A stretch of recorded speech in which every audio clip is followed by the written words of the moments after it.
Hi and welcome to the best thing you watch. Welcome back, Chris. We have Chris from Movies and Munchies, Ruben from the Ruby Tuesday for this segment of the YouTube entertainment podcast thing that we do weekly. We're doing Batman, our top 5 favorite Batman live action films, including, I presume, the new Batman, The Batman.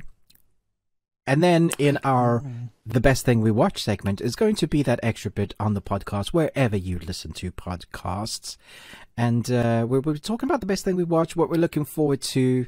We're also going to be launching this week something very exciting. Chris and I are collaborating in a Patreon called The Bearded Ones. Because we have beards and that's how creative we can get. So we're going to have a lot of fun with that. We've got some exciting content coming for you. If you would like to support us, that would help. Because obviously, YouTube is a beast that is good at times and not great at times. And so for Chris and I to continue making this a semi-permanent job, we hopefully proper permanent in the future, we need to be creative outside of that. And so we love our communities, and yes, we want to give as much back as you guys give to us, which I think is a lot because our communities are great, especially in this segment. I'm loving all the communications between those films that we haven't seen, those lists that are recommended to us. We've had some really interesting different ones. And so that kind of spawned the idea, well, let's do something more personal. Let's do a Patreon where we are going to be talking about this coming week. We're going to be talking about Aliens, all the Aliens movies. We've got some news about that. We're just going to go crazy, and the Predators movies, because Aliens delves into that Aliens versus Predators wonderful movie movies.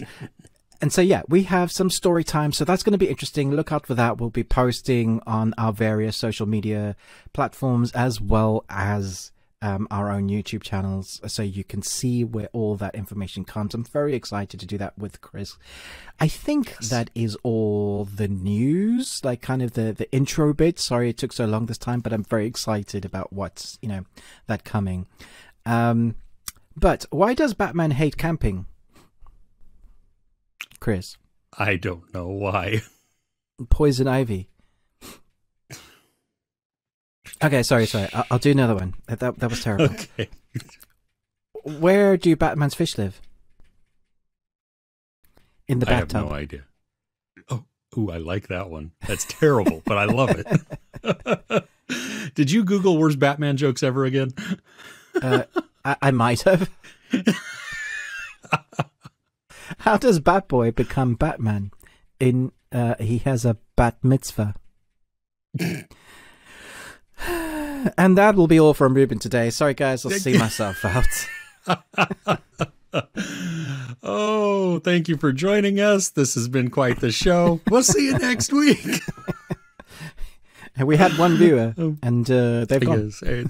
Forever. So yeah. They've blocked and deleted. Now typing up essay on why not to watch these guys. Please don't go. Funny. No. I'll stop now. We promise we'll get better. Oh goodness, no, that's funny. I love the terrible Batman jokes. I don't think there's enough of them. Well, there's probably tons of them. There's so many. It's hard to choose which bad one because they all make your soul die a little. There you go. Okay, so it's the week of Batman. The Batman has finally come out after all the delays. A few of the reviewers saw it early.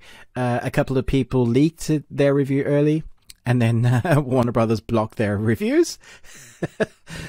I feel like I should say I'm sorry for you, but I'm not. No. But now people are flooding to see it. It's had a great opening day on Thursday. I think it had 28 million just on the previews night. In the US alone. So I think that's a really good standing of it might do well. I really hope it will do well because I feel like it's a film that, even if you're not a Batman fan, that it's a film you should see because it's a good story regardless of the Batman. Yes. So we're going to do spoilers for the Batman, and then I guess whenever we talk about this, should we rank it along with it, or should we just talk about the Batman and then go into it? Or do you want to start doing your Batman rankings now, Chris? No, I think it makes more sense if we talk about it first. Let's just spoil the crap out of it, talk about everything that we like about it. Then we can toss it into where it ranks. Great. Let's do that. With that. Okay. Yeah, okay, definitely. So, here is your spoiler warning. Yeah, massive spoiler warning. So, Chris, you got to see this at a screening. It was a little bit later than everybody else, which I know you were a bit disappointed with, because I was like, Chris, have you seen it yet? Chris, have you seen it yet? And he was like, no. I sound like Emperor Palpatine there. Ultimate power. Yeah, no, it was weird. Yeah, it was very weird because most of the national press screenings happened the week before the movie came out. And here in California, and because I went to San Francisco to see this, which is a major market within the United States, it was happening the week of, after everybody else had already seen it, after the embargo had lifted so that reviews could be posted. It was just kind of weird that they did that. But so I made the trek to San Francisco. I took my youngest son with me, and you're absolutely right that outside of a Batman movie, if you want to watch a really good noir thriller, this is amazing. It just happens to have Batman in it. I think that's really what it is. And so I came home and I told my wife, I was like, I think you're really going to enjoy this. Cause she goes along with all of the superhero movies, and she gets a lot of enjoyment out of them, but it's not something like, I geek out over a lot of these. I'm sure you geek out on a lot of these. For sure. And so I'm like, we came home and we're like, oh my gosh, you're going to love this. This is going to be great because it brings in so many other elements of film that are outside of just superhero, and that, or comic book. And that's what I think more people need to know about, because this is, I didn't know going in, and I don't know if you knew this or not, but I did not know that it was a noir detective thriller. I thought I was watching a comic book movie. And so right from the opening, when you have the voiceover, the narration of Bruce Wayne talking about the city, and you've got the downpouring rain and everything, I was like, well, okay, this is the kind of movie we're doing then. And it delivered. I think that was the most surprising and awesome thing also, that it met a lot of the expectations. What did you rank it in the end? Because I stayed away from your review because of spoilers. I gave it 5 out of 5. Oh, you did? Okay, so it met everything that you wanted. It's a 5-star film. Does it have flaws?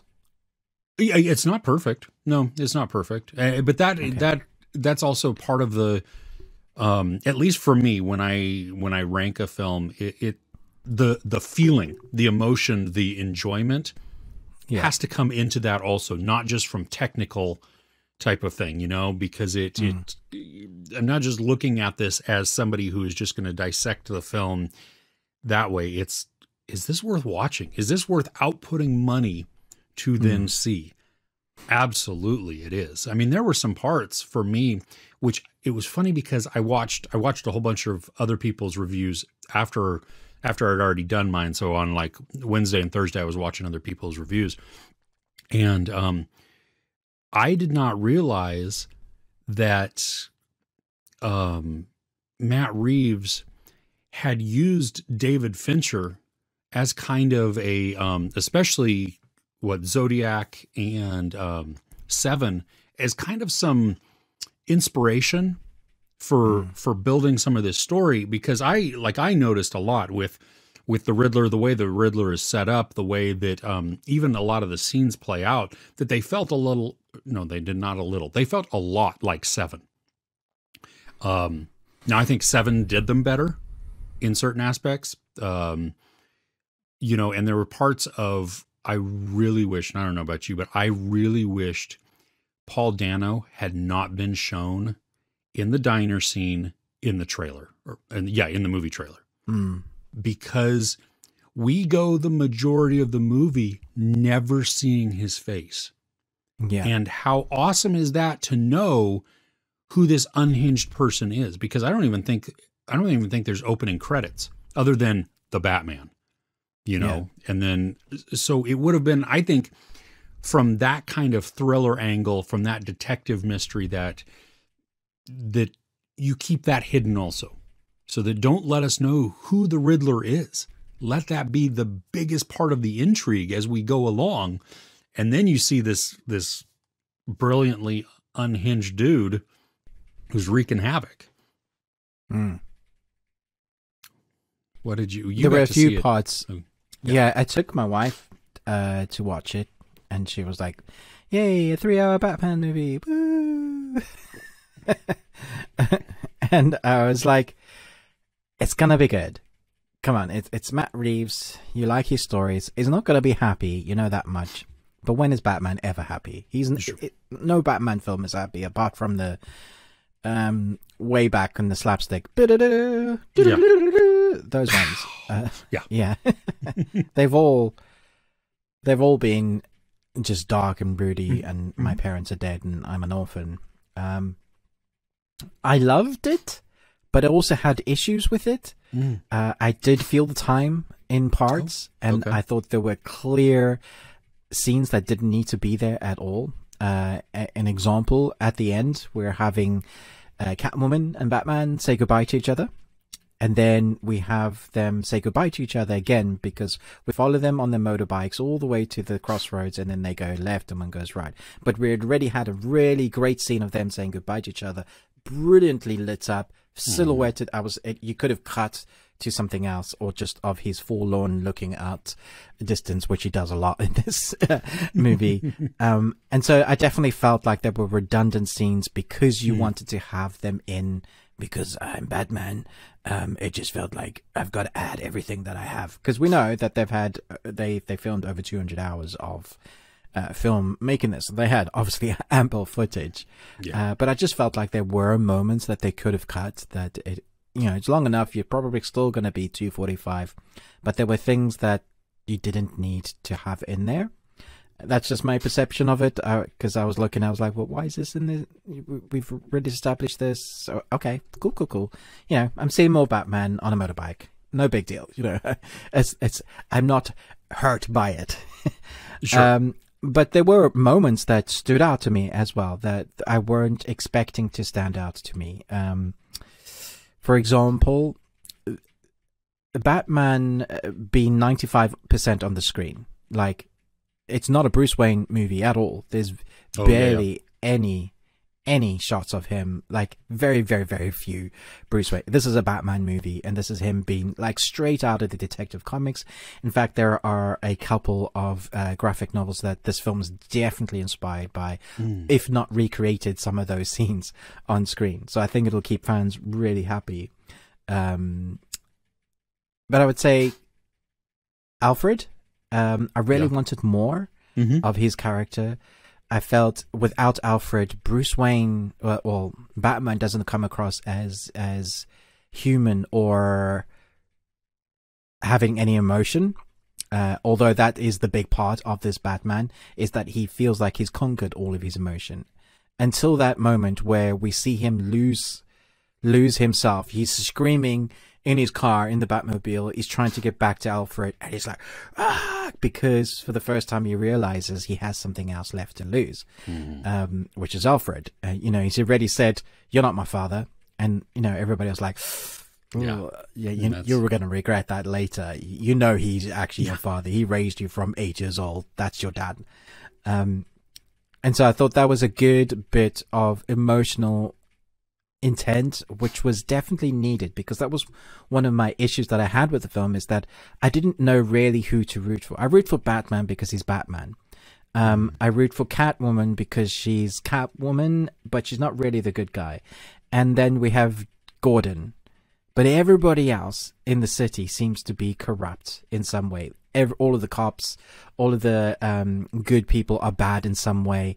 And so when you have a city that bad, but you're really not showing who the good guy is, and Batman is stepping over that line occasionally, and Catwoman potentially is a bad guy, you're like, who am I rooting for here? The person I was rooting for most was probably the little kid. I was like, Batman, you better protect that kid. Which is why I think Christopher Reeve, that's funny, Matt Reeves had that, because like Superman, woohoo! Matt Reeves had that in there, because there was that little recognition of he's an orphan, I'm an orphan, we're going to have the same lives. I really need to protect this kid because I don't want him to go through what I've gone through. And that was all said without words. That was brilliantly done of showing, not telling. Oh, yeah. 99% of this film is showing, not telling. You know, it's all broody. I have to give it to Patterson, how you act with a mask on 99% of the film and still get some emotion across. It is very, very difficult. I saw him with an interview recently where he said you can do masks, but when it covers up your eyebrows, you think you act with your eyes, but actually it is your eyebrows, if you're not saying dialogue. And so he was hoping that his chin and maybe the movement of his eyes were able to portray some of that emotion that he was trying to get across, because how else do you act? Because the rest of the time you're just Batman. So then could you just have a lookalike like him just doing stunt work? And so that brings up, is it Patterson or is it stuntman? But you'll be happy to know that all the roly-polies are him. He had extensive stunt roly-poly work done. Okay, I've rambled a bit. No. As you're talking about that, like, I hadn't thought about eyebrows, because that makes a lot of sense. That that helps to convey a lot, because if you can't see that's your expression. Yeah. If you can't see, I mean, how much are you seeing? So it's that, no eyebrows. Yeah, sure. But there's also, I mean, you don't want to discount body language, because I mean, think about Mandalorian. No, that's true. Yeah. I mean, absolutely. Din Djarin, there's no facial expression for most of it. You know what I mean? And so just like that, or just that little bit gives so much. And I think, I mean, within this, something that really stood out to me, and I didn't know, I would have to rewatch a ton of the Batmans just to see, but I'm not sure that I've ever seen another Bruce Wayne done this way, where he is an introvert, that he is just this is the first time they've done that. No, it definitely hasn't been done this way before. And that, other than comics. Yeah. Okay. Well, see, in that, it endeared me to him, because I didn't need big, flashy, over exuberant, hey, look at me and all my money type of thing. I mean, I understand that the reason for doing that, especially if you're trying to get away from your alter ego, you know what I mean? If you're trying to provide separation, even for perception coming in, there are people could be like, well, that couldn't be Batman, because look at him. I mean, he's super rich and he acts the rich part. Whereas here we have loner, I mean, Bruce Wayne is downtrodden. He's just in himself. He's not somebody who goes out. I mean, heck, even at the funeral scene, I mean, most of the time he doesn't even speak to anybody, amidst, he's having thoughts and he's having emotions, that we see that come through, but he's not putting it out there, and I think a lot of the other Batmans that we've seen, the other Bruce Waynes we've seen, are done completely differently. They would have been outspoken. They would have flaunted their money or their power, their influence, all of that. And here he is. I mean, you can see that when they know who he is, I mean, people are tripping over themselves to accommodate him, and he doesn't try and go after any of that. So if we get more, I think that will become more of it, because part of the story is this is only 2 years in, and he is completely obsessed with being vengeance. I'm vengeance. But towards the end, he realizes that he needs to be much more than that. He needs to be the hope. That when the kid grabs his arm, he realizes the hope, and having a hero, that symbol mustn't stand for vengeance, because even those guys, they are repeated, I am vengeance, which is almost like the Riddler teaching the Batman a lesson of what he needed to learn. In a roundabout way, he was helping the Batman come to terms with what it is he actually is, more than he needs to be. Couple of things I want to talk about. The Riddler, yes, who I thought was excellent. As a character, I think we can talk about him. The score and the color palette. So we talk about the score. I thought a lot of the times it carried the film. Like, it often said what was happening before it happened. Not to its detriment, No. just because once you got there, the music and the tone that it was going for complemented what was happening on screen. But then you have, this is hard to do, and I don't think the other Batman films, I don't know if it was camera work or technique or what Matt Reeves had or what lenses he used, but sometimes with Batman films, they go for very, very dark, and you'll even see your TV sometimes can't handle the dark, so you get these patterns of lines that kind of wave. It's so dark, and then you get that really that mist fuzz that your TV just can't handle it. And even like the Christopher Nolan trilogy, the Tim Burton, they struggle with that. This one, it's really dark, but because it has those rustic neon orange glow and those red tones, the dark stands out, but you can see everything that's happening. And I just thought, wow, what an ingenious way to do it. Favorite shot of the entire film was him walking through the water with the red flare and the people following behind him. And I don't know if it was just my imagination, but I swear the people made a bat symbol as they were walking out. I would have to rewatch. I don't know, because I remember I was looking to see what it was going to be. If it was going to make some kind of symbol, and I just don't remember. But it's probably my imagination. But I just thought that was cool. Beautifully shot. What did you think of the look? Oh my goodness, yes. All of the cinematography was just.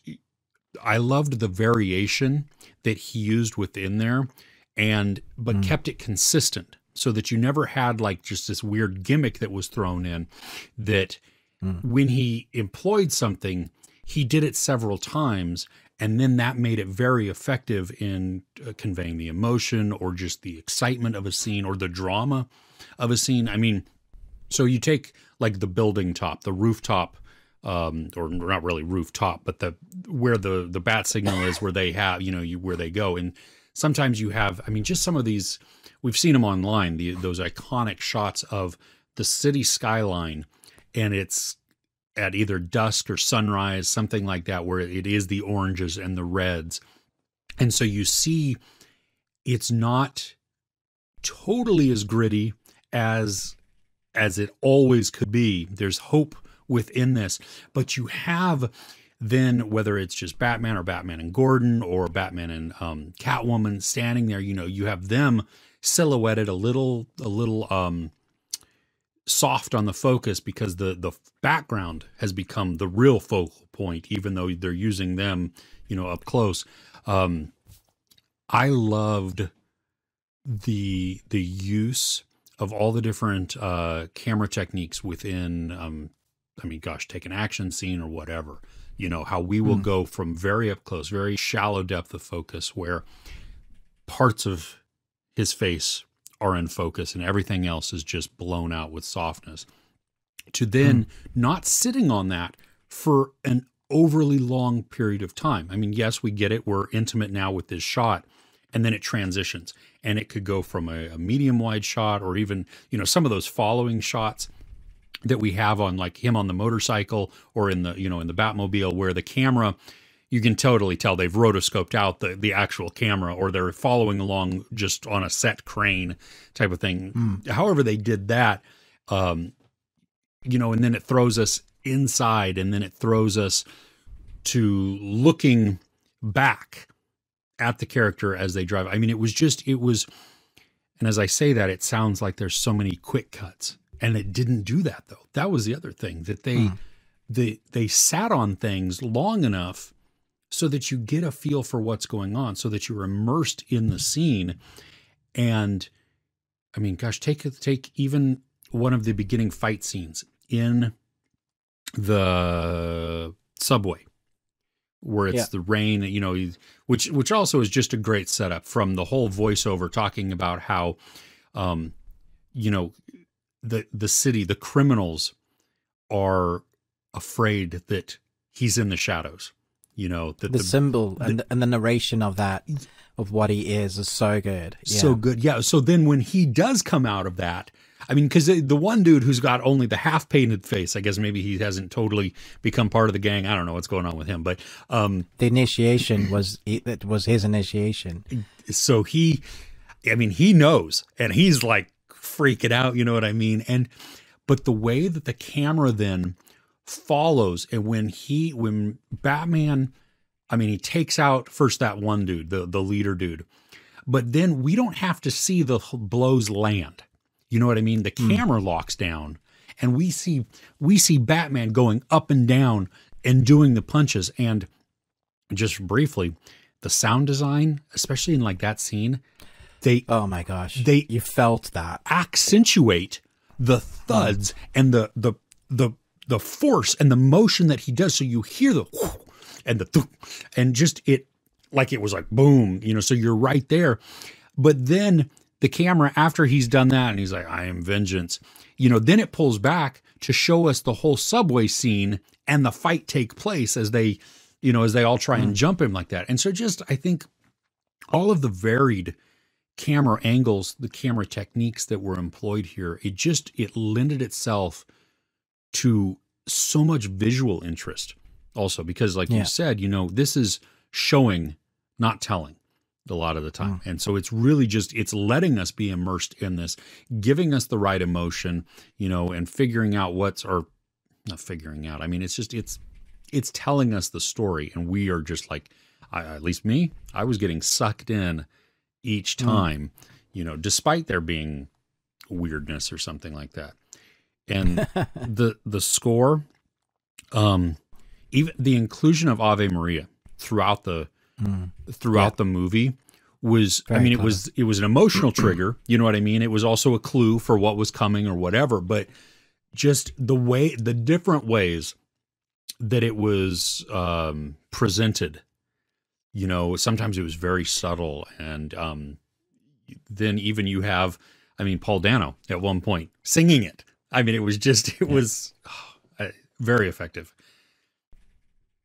Yeah. Talking about Paul Dano, I definitely think he watched Batman Forever and took a little bit of the craziness from Jim Carrey as the Riddler, because there are moments where I think it happens a couple of times where his plan hasn't gone like he wanted. It's like, this is not the way I was wanted to go, and he's losing it, and he's gone from calculated, thought-provoking, has all the plans, to now like crazy, and you're like, whoa, this guy is really unhinged. And you realize, you know, I guess technically you could be alongside his plan, except for the way that he executes it. Yeah.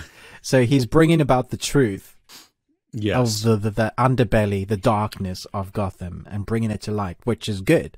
So, you know, that stuff is just going to get worse if it's not brought to light. But the way he does it, obviously not great. But it's interesting, the story of his followers that are inspired by that. And you're wondering, you know, what is it that you're trying to say with this movie? What is it, the story that you're trying to tell? Who is the heroes? Because the heroes are technically not good. I'm not talking about Batman, but like the people that are like the law enforcement, the lawyers, the politicians, you know, all those very reminiscent. Power. Yeah, all very reminiscent of what we're going through now. You know, all those in power that control our lives and we don't have any say over. And for that kind of stuff, whenever we get in the news, you know, on reflection, of a politician who has 2 houses using tax, you know, that kind of thing, because we have that here in the UK. And I feel like people are going to relate to the story that way, and it gets you emotionally engaged when it gets you thinking, yeah, I get why he's doing that. I don't like what he's doing or how he's doing it, but I understand. And how much it would take for society to be pushed to the brim to where they start doing that sort of thing. Like, I guess that's when you start getting right. So it feels like a very real story. And I would say it's probably the most realistic Batman I've ever seen. He feels more like a man in a suit this time around than I've ever felt. Like, even you were talking about that fight. Like, he doesn't win all the fights like he's fighting. They get in a good whack with a pole and a punch to his face and a kick to the, to his rib cage, but he just keeps going. Can I just also say there is still an amount of believability that you have to push aside, like the fact that he's bulletproof. He gets sprayed with an Uzi. I know he has armor plates, but you get sprayed with an Uzi like medium range, you're going down. Even if you're going to get bruised and broken ribs, internal bleeding probably. And I'm not sure how he hasn't caught one ricochet on that chin yet. How he's got like a force field over his mouth. Yeah, I mean, for all Batman movies with all the gun spraying and stuff, we put that sort of logic aside. Yeah. I do feel like I'm missing somewhat the more fantastical side of Batman. We've had 4 films now which have been a very real look at a man in a suit, whereas before with Tim Burton's films, they were more fantastical. We don't need to talk about Batman Forever or Batman and Robin, because those are just like someone was high and then made Batman and Robin. But I would like to see if society or fans of Batman could embrace a more fantastical look at Batman once again, because I think in the future we're probably going to get a Batman of the future, and that is very vibrant, colorful, very dark story as well. But it'd have to be a young Batman. Batman of the Future is very well loved, at least the animated story. So that's good. That while I was watching this film, I was like, this is great, but this is very, very dark. And I do feel like it's going to be a select fan base of Batman people that will enjoy this. There'll be some that are like, oh, this is so dark. Is there going to be hope? And there is some along the way, but you have to get there. Like at the end, there is hope, I think. Because I think he's changing as the Batman. I think it's written that way, which is great. It did remind me of other Batman movies as well, particularly The Dark Knight Rises, with the city being flooded, that kind of thing. It reminded me of that was going on. There's one fight scene, and I think you would have seen it in the trailer, where it's in darkness, and he's just coming up to see Falcone, and it's just muzzle spray, and it's and it's darkness, and just punching. Gosh. And it's brilliant, and it's heart stopping, and you're like, oh my gosh. That scene took ages to film and choreograph, because they actually filmed it in the dark, and it was up to the stuntmen to know where they were and what they were doing, and in between they would use the phone torches to okay, we're gonna get this. And Patterson has with the help of Christopher Nolan's Batman, what's his name, Bale. He went to Patterson and told him, you must have a zip put in place for your man parts, because they didn't for me, and when you gotta go. And so there was a little zip, thankfully, for Patterson to be able to go and wee-wee, because could you imagine? They were shooting 14 hours in the dark and torches, and you were like, I don't imagine undoing all of that. Yeah. No. I just think Jim Carrey and Jeff Daniels, just go, man. just go. It's so warm. It gave me more respect for each scene and the toil of just producing one little scene like that, which is why it took so long to film. Yeah. I'm so glad you brought up that scene, because the strobing effect of the muzzle flash to capture that within the using the gunfire as beats within the soundtrack, or within the score there, to enhance everything that's going on. I mean, that was just a crazy scene. And I want to say, as I was watching it, that I thought I've seen something like that before. Now, that doesn't take away from the enjoyment by any means. No, we've definitely seen versions of that. Yeah. Something like that. But it was still, I mean, it fit perfectly within there. The tone, the emotion, the action, the beat points right there, it was needed in that moment. And so it was there was no complaint about that, just the way that they did that. And I can imagine that it took forever to film because, I mean, when you see it actually executed, that is, oh yeah, it is utter darkness only to, and can you imagine you getting all the way towards the end and then you miss your cue and then everybody like, okay, we're doing real live rounds this time. I mean, I'm done with you. Yeah. But yeah, we're going to talk about the Batmobile. For sure. I love the Tumbler. I think that is such a cool vehicle from the Dark Knight trilogy. I think, though, this muscle car outfitted with some kind of turbo engine with, a jet on the back of it. I mean, you hear it spooling up when he's in trouble and he starts it up. It's really the first time we've seen it. Yeah. And like the hairs in the back of my neck, because it's just, if you're in a cinema that has the sound up and it's like, you're like, oh my gosh. Well, we got, as we see different aspects of the Batcave, we see the engine sitting there, and you can see how massive of an engine it actually is. Or you see, and you see pieces of the Batmobile just kind of up on jacks or whatever throughout there. But then when we get to that scene and it becomes the chase, like I was blown away, like, cause I've seen, within the trailer, I'm like, well, okay, that's kind of a cool Batmobile. It's a little weird. It doesn't really look like anything we've ever seen. I don't know how I feel totally about this. I think it is my favorite Batmobile now, though. That's I don't know. I mean, it's obviously more viewings is going to, play into that. And that'll also help just, because you think, I mean, we've had the ability to watch Dark Knight Rises, Batman Begins, Batman, whatever, all of these for years and years and years. Yeah. And so the rewatching of it will tell. Yes, exactly. But that chase scene, though, that car chase as he is chasing Penguin, holy good gravy. That is just, I mean, it was so intense. And the whole, I mean, I know we saw it in the trailer, and that also bums me out a little bit.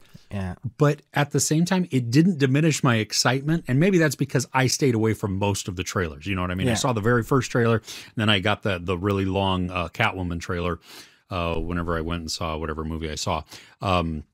But the Penguin laughing hysterically because he believes he's gotten out of it. I did it. Knowing, yeah. And then, just in that whole shot of backwards, looking behind him as he's celebrating and the flames and everything. Massive and then explosion. just to have just monster. And we've already seen the other side of that as he's racing through and Batman is going up that ramp. And so we know we're going to see the conclusion of that part, but just the way that it was cut together. I actually liked how there was a little bit of separation in time, because really we should have seen that jump or him come through the flames much earlier. You know what I mean? Like if you play out scene by scene by scene, he's already up in the air going through the flames when we flash back around to Penguin, but it gives us the opportunity to experience it now from his perspective, to then see this coming in, and then the sheer shock and disappointment and terror and like, what the crap. And then just, he's lucky he didn't kill the Penguin with that. Yeah. The roll of that car, man. Jeez. Oh my gosh. Well, and then to have the camera, upside down. Yeah. Just that whole shot. That's the poster shot, isn't it, from the trailer? Yeah, where he's walking. Yeah. And the Matt Reeves Batman theme played throughout the film, that comes in softly and then it builds up. By the time I got to the end, I was like, that's Batman's theme tune now. Like, it's so cleverly done. But also, doesn't it make you think of a death march or funeral march? The whole way through it. It's like, it's so dark. It feels like boom, boom, boom, boom, boom, boom, boom. Like, I was like, yeah. I would say this is the least stealthiest Batman we've ever had. This, if you're playing a game, you would class this as the tank build. So you have a Batmobile, which is a muscle car, which has got a jet engine, is not like you can't Nothing sneak quiet out about it. right? That you're gonna know that's coming, and even like the intimidation when he starts it, reminds me of is it Batman versus Superman where he has intimidation mode on his car, which is hilarious. Anyway, and then every time Batman is coming, but slowly, you hear those footsteps. Obviously, it's accentuated. So the first fight scene we see in the subway, that whole long before we even see him, not stealthy, but very fearful, like adding to like, what the hell is that coming up the stairs? And then they're laughing like, look at this man dressed in a bat suit, until he breaks one of their jaws, and then they're not laughing anymore. Yeah, exactly. But he does that again and again, I think a couple of times in the film, where it just, and it just feels like his suit is heavy, but also the most movable we've ever seen Batman. Because we know, like from Val Kilmer, he was talking about how when he turned, he had to physically turn his whole body because he couldn't move the cowl of the suit. And Bale had to physically move his shoulders because he couldn't move his head. Which very much limits your acting ability. And at least here, when you see Batman fight the Catwoman, you see how versatile his body is then, because she's jumping all over the place, flick-flacking, but he's doing all of those quick movements, which you've not seen before in the live-action Batman film. When I think if we get subsequent films from Reeves and with Pattinson, I think we might get more stealth as we go along, because you figure too, this story is him vengeance. Yeah. So it's all of the intimidation. It's all of that. You know what I mean? And so that is a threatening thing to hear it coming, versus maybe now that he's kind of understood that he doesn't need to be that as much. His role is shifting, I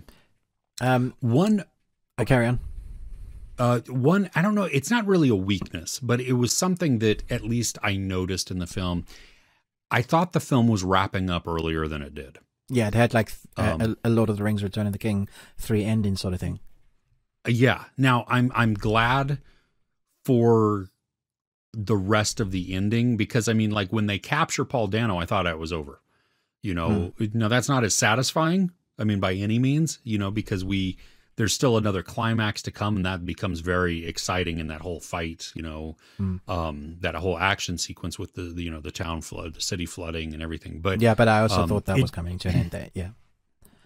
Yeah. And so there were those points where it was like, oh no, we'll keep going. Okay.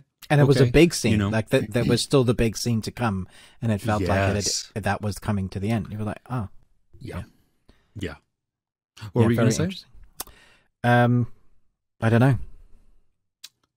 It's gone now. Okay. Well, maybe it'll trigger. Maybe. Can we talk about the end for a minute?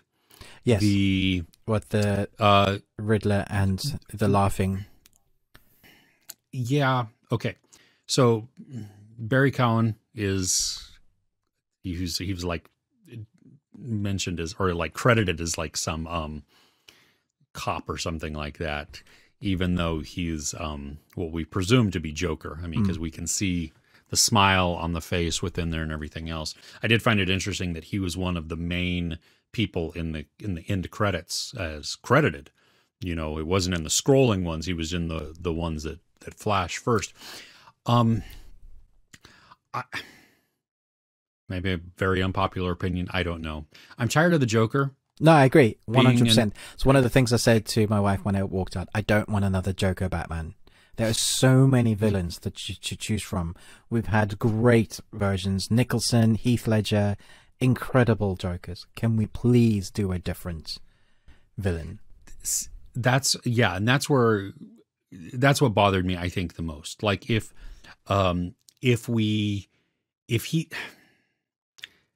it's just kind of the tease or whatever, and it's going to continue on, and he's going to be still within Arkham and not really as a central figure or even a central villain, I think I might be okay with him being like just mentioned here and there if they give us a different villain altogether.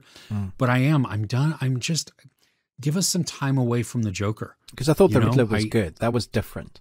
Yeah. Villains I don't want again. Poison Ivy, Bane, Scarecrow. Like, stay away, and obviously the Joker. Stay away from those.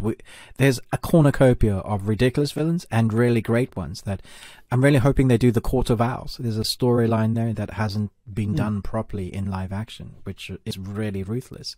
And I think Batman's son as well. In Batman Begins, we get who's trained by the League of Assassins, and in the comics and animations later, he has Damien, who is his son, who's also from the League of Assassins.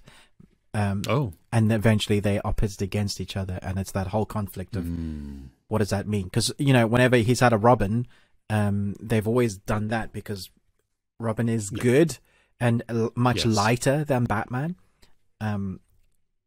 And Robin eventually... It's Jiminy Cricket. Yeah, exactly. Or Robin eventually becomes Nightwing, and then there's a new Robin, and he corrupts him. In the way of, like, you can't really have a life outside of Batman, which isn't really true. But that's the way he sees it, because it's, his whole life. Yeah. So I really hope that's not the case. I hope that was just a thing of the person. We can be friends in here, and I'll help you escape. And Batman, we see a little clip of Batman catching both of them, and putting them back in jail, and then something else happens. That it could be as simple as that, as fixing it. Catwoman.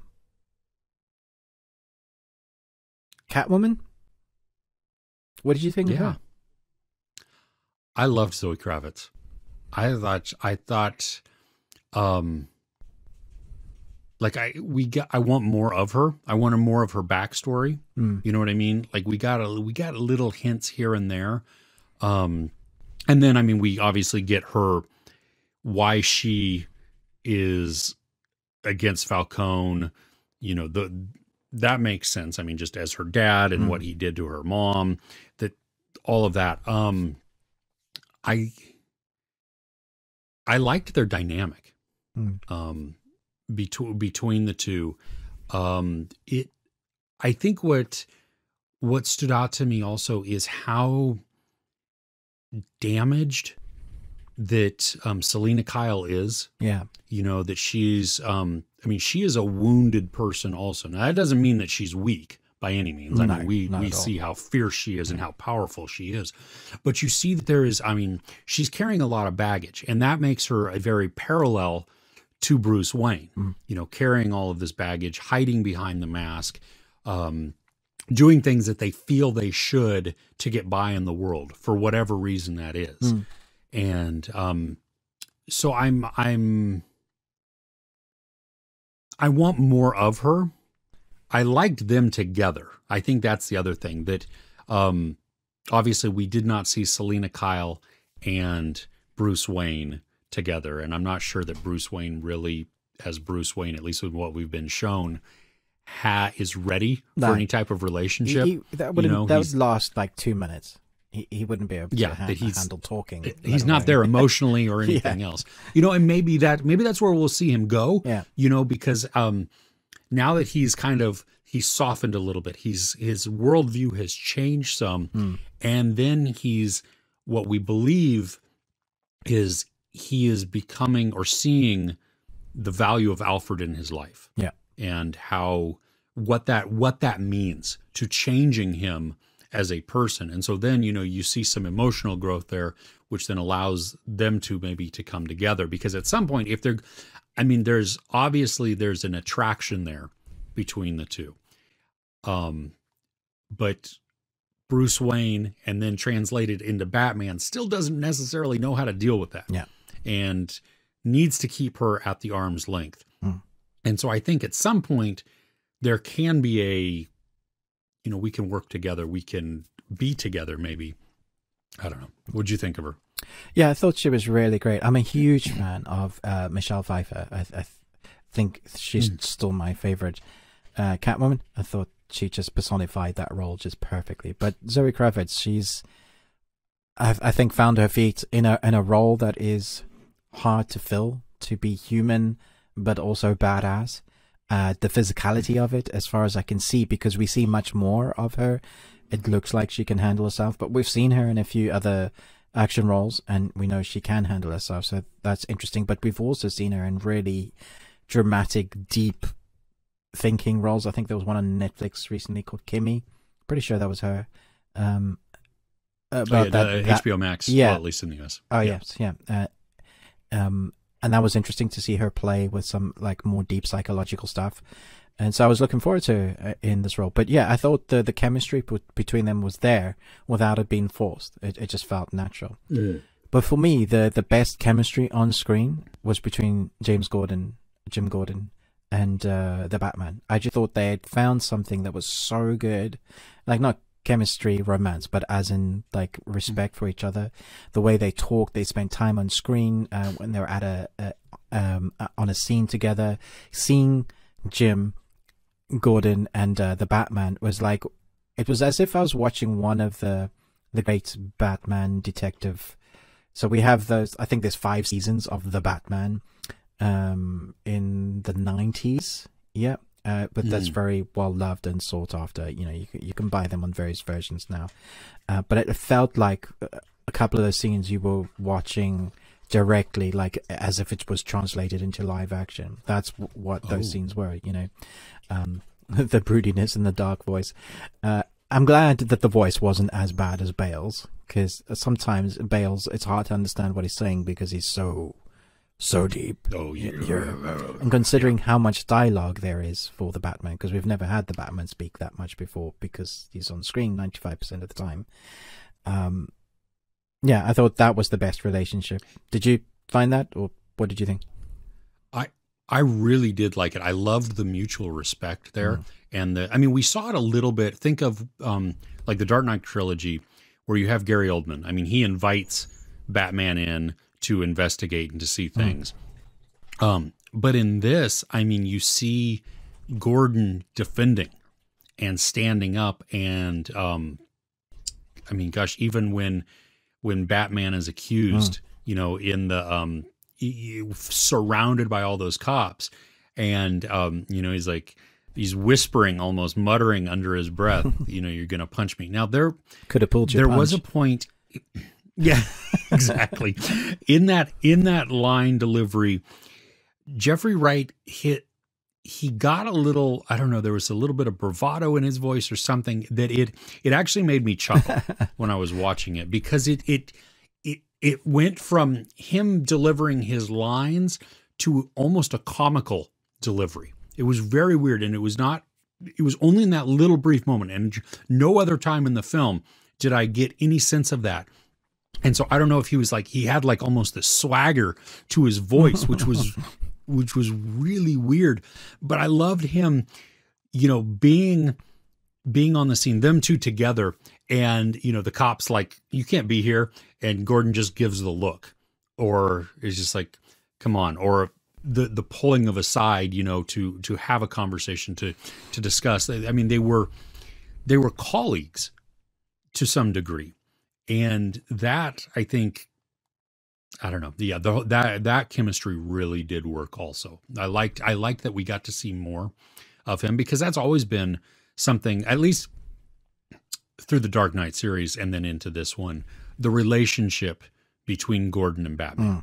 You know, that it's there is that respect, because at least if we go from the Nolan trilogy, we understand why Bruce Wayne, now Batman, has such respect for Gordon and what that relationship from a very young age was. And to even just now, there's just a mutual respect, and he knows that he is not a corrupt cop, that he's one of the good ones in a sea of bad, you know, and it's not just the cops in the city. I mean, good grief, it's almost everybody of power. And, you know, to have somebody that he can count on that way. And correct me if I'm wrong, but there was like some moments where even that Gordon is almost chastising Batman a little bit, just on what he can or can't do, or what, like how he should. No, he absolutely does do that. Yeah, he feels very strongly. Well, what I get from his character, feels very strongly about his convictions, but also has the sense of who Batman is. So when he's straying off that path, you're like, this isn't the way. You're not going to do this now. But then at the same time, Batman were like, we're going to do this my way. Because he says to him, you won't get in there with a warrant. And, he's just like, And you're like, but Batman doesn't need no warrant. Yeah. Oh, goodness. Well, as we've talked almost for an hour on the Batman, this could be just an episode of the Batman. Should we go to our number 5 top our rankings? Yeah. So, what would you class as your favorite top 5, or at your number 5 spot? Before again, I am going to give a qualification. Okay. We've only seen, at least I've only seen, I haven't been able to be to the theater like I know some people have. I've only seen the Batman once. So it's, I have to take that into consideration. You know what I mean in this, because this is not an end all be all list by any means, change, because absolutely. My appreciation could go way up. I don't see it going down. Really, but it could go way up, and I could, pick out more things. I obviously will pick out more things that I enjoy, and then I'll also pick out some things that probably begin to bother me, upon future viewings. But that being said, Batman Begins. Okay. Christian Bale, the first in the Dark Knight trilogy. I do like the origin story. I think what's his name, Liam Neeson, is great. In this, and just I enjoy that. It is weird that they recast from Katie Holmes at the beginning to Maggie Gyllenhaal in the second. But whatever. Who knows what that was about? Yeah. I don't know. It's still. Like if I think about the Dark Knight trilogy, it's the one that I watched least.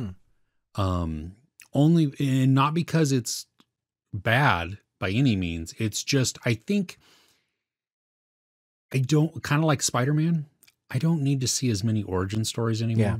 I don't want as many origin, you know what I mean? Like we've seen it done so many times that I don't need to see that necessarily. I just be the superhero that you are, and let's go on with the case. Okay. But yeah. So I'll do Batman Begins as my number 5. How about you? Yeah, I'll go Batman Returns for my number 5. The one with Michelle Pfeiffer, mostly because of Michelle Pfeiffer and the Penguin. Danny DeVito. Yes, it's creepy, and some of the things that some of the dialogue in that film, as a child, when I was really young when I first watched that, I didn't get it. And later on in life, I was like, some of the things you're saying now are pretty risque. It's classic Tim Burton. I mean, oh my gosh. All of the sets, everything just screams horror, like noir horror. But it's so much fun. So that's why it's my number 5. Nice. My number 4, Batman with Michael Keaton. I mean, Jack Nicholson, so good in there. I mean, it is comic-esque. You know what I mean? It's still that serious, but not as serious as the more recent films. But and I liked Michael Keaton, and I'm excited to see, we hear that he's coming back. He'll make the appearance in the Flash movies or Flash movie, something like that. So that's, Michael Keaton is just a wonderful actor. He's great. And so him in that, I think. Yeah. I'm actually going to match you in number 4 being the Batman for all of the same reasons. Yeah. Which is why it sits above Returns. As much as I love Returns, and I'd probably watch Returns more, I think, like, if I have to rank them, I would say the better film is the Batman. Batman. 1989?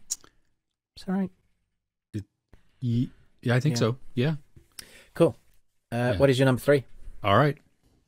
Probably an unpopular opinion with a lot of people. I don't realize how much people begin to dislike this film, but I really enjoy it. It's Dark Knight Rises. No? Yeah. Okay. Yeah. I understand the fun. I enjoy it a lot. But I just see the flaws of it. Sure. But I don't know. There's so much, I don't know.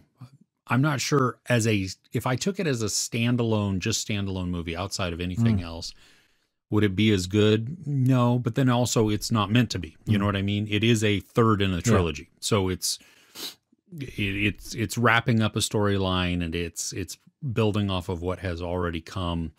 I like Tom Hardy as Bane. I don't understand what he's saying. Yes, I don't know. I literally can't understand what he's saying when he talks. All I hear is, I'm like, I thought Batman was bad, but oh my goodness. Like, pull down your mask and let me. Nobody cared until I put on. Yeah, Yeah.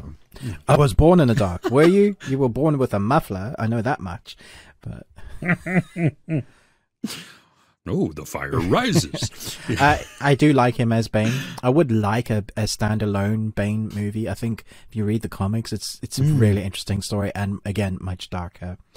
I just can't get over 3,000 policemen being underground for 3 months, and you know, them looking clean shaven and stuff when they come out. I just there's just so much. I was like, they were dropping water down the little holes. I'm sure they smashed up sanitation and they're being sanitary, and you know, it's just no. But come on, Batman flying the nuclear weapon out in, or whatever it was, the giant bomb. Yeah, I hadn't got there yet.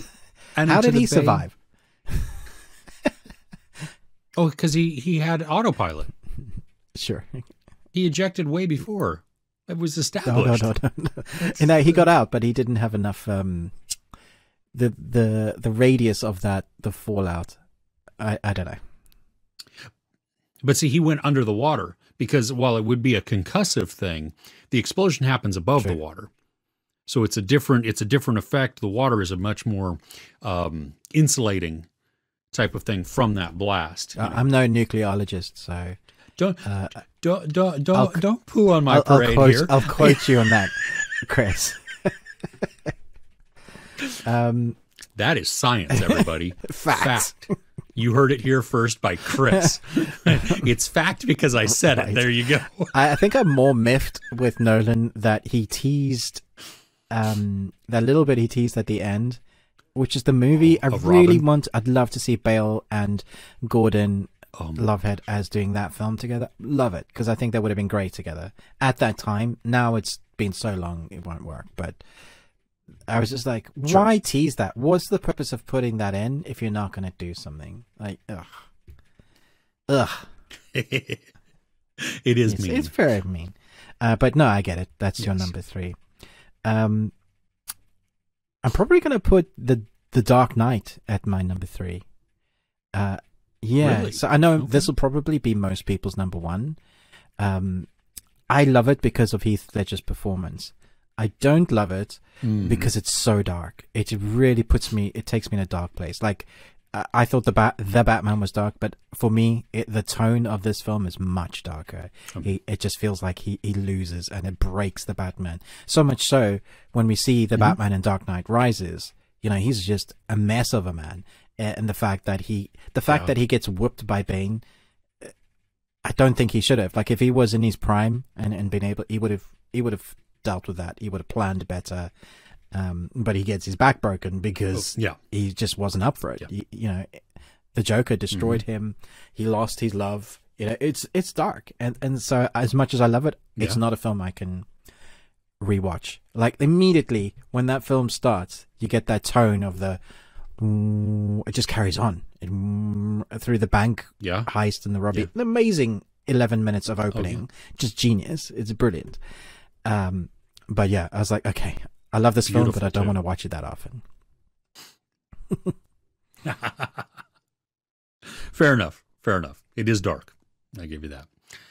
All right, my number 2, The Batman with Robert Pattinson. For everything that we just spent an hour talking about. and yes, and it could raise. I mean, you know, and I heard some of the hype beforehand of the people who had seen it. You know, I saw a couple of very early reactions on Twitter, and nothing else. Like, it didn't give any context for it or anything else. It was just like, this might rival The Dark Knight. And I'm like, no, no, I'm not sure that that's going to do. I mean, you're holding up like performances, especially like Heath Ledger, of like, wow, you're going against, no. And then when I walk out, I'm like, yeah, okay, yep, I'm right there with you. Yeah. So, okay, that's my I'm number with 2. you on my number 2. That is the Batman, and like you, it could raise, but I don't think it will, because obviously I mentioned that the few flaws that I have with it.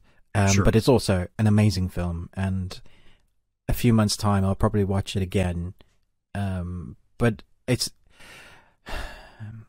I mean, for example, when you watch the original Dark Knight, even though it was quite long, 2.5 hours, you probably wouldn't have minded going straight back into the cinema and watching it again. For me, watching the Batman, I was like thinking that it's 3 hours and going straight back in. I don't think I could have done that. I was like, no. But maybe tomorrow, I might be like, okay, yeah, let's go watch it again. See, yeah. If I see something else, I'm going to look around in the background. I don't know if you do that when you watch a film. Yeah, what have you missed? What are those extras doing this time? I want to see like the creation. I enjoyed it the first time, but now I'm going to see why it does what it does. Yeah, you get so many more nuances that were there, that you took in, that affected your emotion for the film, but you don't necessarily know why. And now, yeah, that's the mark of a great film, regardless of what it is. Yeah. When you can go back in and you pick up new things that you're like, ooh, all right, I've seen this 12 times. How did I not see that? Exactly. Yeah. Great stuff. So your number 1. Yep. Is The Dark Knight. That's what I figured. And I just rewatched it. And it is so good, right? 2 weeks ago. Yeah. And I think some of it, like the score, the sound, you know what I mean, plays really into it. Like you start, just the opening sequence. Yeah. I mean, it's just so good. The beautiful, the IMAX scenes that he uses, to just show the scale of the buildings and just how big and bright it is. That truck scene always, but it always makes my hair stand on the back. Oh like my when it goes, gosh! Whoa, go. Yeah, my goodness. Yeah. Yes. Just so good. But it's the end. Every single time gives me chills and just has with this the speech, because it's meant to. Yeah. I mean, that's the speech. Yeah. And the slow-mo kind of, him running towards the bat cycle thing. And then the scores coming in. Everything is building to this. And it's just, I think in that moment, I mean, it's very powerful. And I love, even what it is that he's becoming what the city needs, I mean, because he's holding up Harvey so that it doesn't destroy everything that had been built, and willing to be something that he really isn't. If needs be. Yeah. Yeah. Yeah. Just a heroic moment there, and selfless within that. And so anyway, okay. Mine's actually Batman Begins, because it's unusual, and I'm so done with Batman's parents dying, which is unusual again for me to have this as my number 1. But I love the building of a character, seeing them from scratch, going to what they're at the end. Those montages with the ninja, I probably my favorite bit of the film, where he's learning to be the Batman, it's like going to army, right? They break you down from what you were before and build you up to something else. But then he takes that with all his knowledge and still comes out with the man he was raised to be by his parents. And so he won't go that extra step at destroying the city. He wants to save the city, which is why we get that Liam Neeson scene with him, on the tram ride. It's really epic. But of course, you have all the is the Scarecrow? Is that? I'm pretty sure that's right. I mean, all of that going on at the same time, with where people see him with the red eyes, and the Scarecrow's put his mist over the city. Oh no! What is that? Is that one? Or is that Dark Knight also? No, it is. It is Batman Begins, right? No, it is, because you're right. Yeah, it is Batman Begins. Yeah. So good. You have the creation of that first villain, I guess. But then we have all the villains come down, like with the ninjas, and he's fighting the underground. He's really got his work out, and it's the first time we start seeing him put his suit together with the Kevlar. It works on so many levels. So yeah, I have a lot of fun. So that's my number one. Okay, well, I think that's going to wrap up our discussion. I mean, we've hit a lot there, don't you think? I mean, we've talked all the things about the Batman there. Yep. Don't forget, please. Well, first, you know what? If you're listening on the podcast, rate, review for anywhere that you happen to listen on that platform. But if you're watching us on YouTube, thank you so much. We do appreciate your support there. Always, share, subscribe, like, comment. What is your top Batman? What is your ranking of the Batman movies? I mean, we would love to know where does the new one sit in this? Does it even make your top 5? We welcome all of your comments. I mean, we love to hear from you. We love interacting with you. Ruben with the Ruby Tuesday, Chris with Movies and Munchies, and don't forget, coming very soon this week, some Patreon exclusivity for you to partake in if you choose, which we hope you will, because we've got some good stuff planned. All right. I think, we'll catch you next week.